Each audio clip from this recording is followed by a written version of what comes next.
మీరందరూ ఎలా ఉన్నారు? నేనైతే చాలా బాగున్నాను. Welcome to my channel life with Harshini.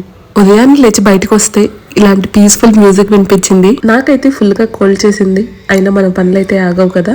So let's start. Hot water తాగితే కోల్డ్ కొంచెమైనా రిలీఫ్ అవుతుందని ముందైతే హాట్ వాటర్ తాగేశాను. ఇక్కడైతే చిన్న చిన్న ప్లాస్టిక్ బాక్సెస్ ఉంటే అందులో నేను కొత్తిమీర వేశాను. వారం పైనే అయింది రావనుకున్నాను, కానీ చిన్న చిన్న మొలకలు అయితే వచ్చేసాయి. చాలా హ్యాపీగా అనిపించింది. ఏదో పెద్ద పెద్ద విషయాలు చేసినప్పుడు కాకపోయినా ఇలాంటి చిన్న చిన్నవి చూసినప్పుడు చాలా హ్యాపీగా అనిపిస్తుంది కదా. ఇవాళ ముగ్గెందుకో కానీ చాలా క్యూట్ గా అనిపించింది, అందుకే వీడియో తీసాను. ఇల్లు క్లీన్ చేయడం, ఊడవడం, తుడవడం అలాంటివి అయితే నేను వీడియో ఏం తీయలేదు. ఆ తర్వాత అయితే స్నానం చేసి పూజ కంప్లీట్ చేసేసాను. చాలా పీస్ఫుల్ గా అనిపిస్తుంది ప్రతిరోజు పూజ చేసినప్పుడు. రోజు పూజ చేయమని చెప్పేది దేవుడు మనకేదో ఇచ్చేస్తాడని కాదండి, మన మైండ్ పీస్ఫుల్ గా ఉంటుంది అని. ఆ పీస్ఫుల్ మైండ్ తో మనం ఏం చేసినా కూడా మంచి జరుగుతుంది అని చెప్పి చెప్తూ ఉంటారు. అంతేకాని దేవుడు వరాలు ఇచ్చేస్తాడు ఇలా అంతా కాదండి. ఇదైతే December 1st వ్లాగ్. మా ఇంటి దగ్గర అమావాస్య భోజనాలు అన్నదానం చేస్తున్నారనమాట. దానికోసం నేను కూడా పులిహోర పంచుదాం అనుకొని ఈ ప్రిపరేషన్ అయితే స్టార్ట్ చేసేసాను. డబ్బులు కూడా ఇవ్వచ్చు, కాకపోతే మన చేత్తో మనం చేసి పెడితే అదొక సంతృప్తిగా అనిపిస్తుంది కదా, అందుకోసమనే చేస్తున్నాను. నేను 2 kilos రైస్ తో చేస్తున్నాను. అంత సరిపోయేంత పెద్ద గిన్నె అయితే నా దగ్గర లేదు, అందుకే నా దగ్గర ఉన్న 2 పెద్ద కుక్కర్లు యూజ్ చేసి చేస్తున్నాను అనమాట. ముందుగా ఏమేం కావాలో అన్ని రెడీ చేసి పెట్టుకుంటే ఆ తర్వాత హడావిడి ఉండకుండా ఉంటుంది.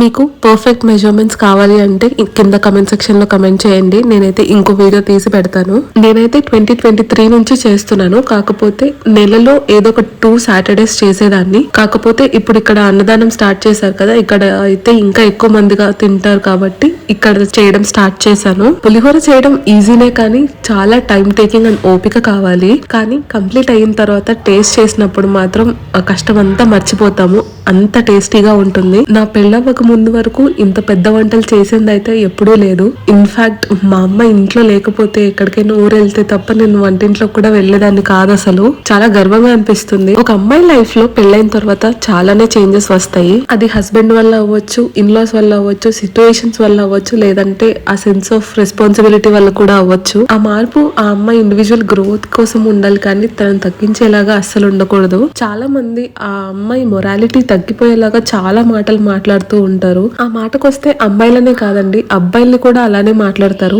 ఒక మనిషిని తక్కువ చేసి చూడాలంటే ఏవేవో మాటలు అనక్కర్లేదు, వాళ్ళని ఇంకొకళ్ళతో కంపేర్ చేస్తే చాలు. ఎవరి స్ట్రెంగ్స్ వాళ్ళకు ఉంటాయి, ఎవరి వీక్నెసెస్ కూడా వాళ్ళకు ఉంటాయి. ప్రతి ఇండివిజువల్ కి యూనిక్ గా క్వాలిటీస్ ఉంటాయి. జస్టిన్ బీబర్ ని ఎస్పీబీ గారిని కంపేర్ చేసినట్టు ఉంటుంది. జస్టిన్ బీబర్ ని బాలు గారిలా పాడమంటే ఆయన పాడలేరు, ఎస్పీబీ గారిని జస్టిన్ బీబర్ లా పాడమంటే ఈయన పాడలేరు. అలా అని వాళ్ళు గొప్ప కాదు, వాళ్ళు మంచి సింగర్స్ కాదు అని చెప్పగలమా?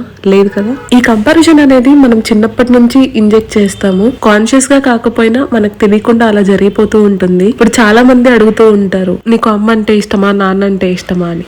వాళ్ళు ఆన్సర్ కూడా చెప్తారు. ఆ డెసిషన్ దేని మీద ఆధారపడి ఉంటుంది? ఎవరు ఎక్కువ స్ట్రిక్ట్ గా ఉండకపోతే వాళ్ళ పేరు చెప్తారు. ఇప్పుడు పేరెంట్స్ అయ్యే వాళ్ళు అందరూ వాళ్ళ చిన్నప్పుడు వాళ్ళు ఇది ఫేస్ చేసే ఉంటారు. అండ్ ఈ కంపారిజన్స్ చదువుకునేటప్పుడు కూడా ఫేస్ చేసే ఉంటారు. వాళ్ళకి అన్ని మార్క్స్ వస్తున్నాయి, నీకు ఎందుకు రావట్లేదు, వాళ్ళంత మంచిగా బుద్ధిగా ఇన్నోసెంట్ గా ఉంటారు, నువ్వెందుకు ఉండట్లేదు, మీ అన్నయ్య అంత బాగా చదువుకొని అన్ని మార్క్స్ తెచ్చుకుంటాడు, నువ్వెందుకు తెచ్చుకోవు, అన్నయ్య అంత బుద్ధిగా ఉంటాడు, నువ్వెందుకు అల్లరి చేస్తూ ఉంటావు, ఇలా చాలా కంపారిజన్స్ ఉంటాయి. పిల్లలు చిన్నగా ఉన్నప్పుడు అది ఒక క్లీన్ స్లేట్ అన్నమాట. మనం ఏది రాస్తే ఆ తర్వాత అది 100 years, వాళ్ళు ఎన్ని సంవత్సరాలు బతికితే అన్ని రోజులు అలా ఉండిపోతుంది. ఇప్పుడు చాలా మంది సైకియాట్రిస్ట్స్ చైల్డ్హుడ్ ట్రామా అంటారు.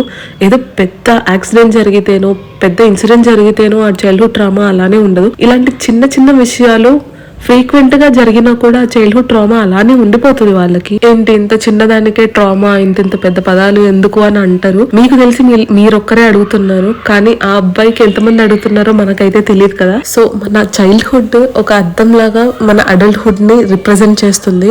జనరేషన్ మారే కొద్దీ పేరెంట్హుడ్ అనే పదానికి అర్థం కూడా మారుతూ ఉంటుంది. కాబట్టి ఇప్పుడు ప్రెసెంట్ జనరేషన్ కి తగ్గట్టే మనం కూడా నడుచుకోవాలి. లేదు నా చిన్నప్పుడు మా అమ్మ నాకు ఇలా చేసింది అలా చేసింది, ఇప్పుడు నేను కూడా అలానే పని చేస్తాను అంటే అవస్సలు అప్లై అవ్వదు. ఇదంతా నాకైతే చెప్పాలనిపించింది, అందుకే చెప్పేశాను. ఇక్కడ పులిహోర చేయడం కూడా రెడీ అయిపోయింది. నేనైతే ఇంకా ప్యాక్ చేస్తూ ఉన్నాను తీసుకెళ్లడానికి కోసం. నాకైతే స్టార్టింగ్ నుంచి ఎండ్ వరకు కంప్లీట్ చేయడానికి 3 hours పట్టింది.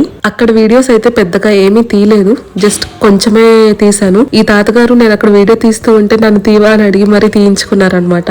ఆఫ్టర్నూన్ టైం అయిపోతుందని ఇంకా గిన్నెలు అవేమీ కడగకుండా అలానే వెళ్ళిపోయాను. ఇంటికి వచ్చి చూసేసరికి ఒక వార్ గ్రౌండ్ లాగా అనిపించింది. ఇంకా టైమర్ పెట్టుకొని నేనైతే పనులన్నీ కంప్లీట్ చేసేసాను. 25 minutes పెట్టుకున్నాను. ఇంకా 5 minutes ఉండంగానే ఇల్లంతా అయితే నీట్ గా అయిపోయింది. ఇవాళ వీడియోలో నేను మాట్లాడిన దాంట్లో మీ ఒపీనియన్ ఏంటో కింద కమెంట్స్ లో చెప్పండి. నాతో అగ్రి అయినా పర్వాలేదు, డిసగ్రీ అయినా పర్వాలేదు. ఈ వీడియో మీకు నచ్చితే ఖచ్చితంగా సబ్స్క్రైబ్ చేసుకోండి, లైక్ చేయండి ప్లీజ్. మళ్ళీ నెక్స్ట్ వీడియోలో కలుద్దాం. Until then bye bye. Thank you for watching.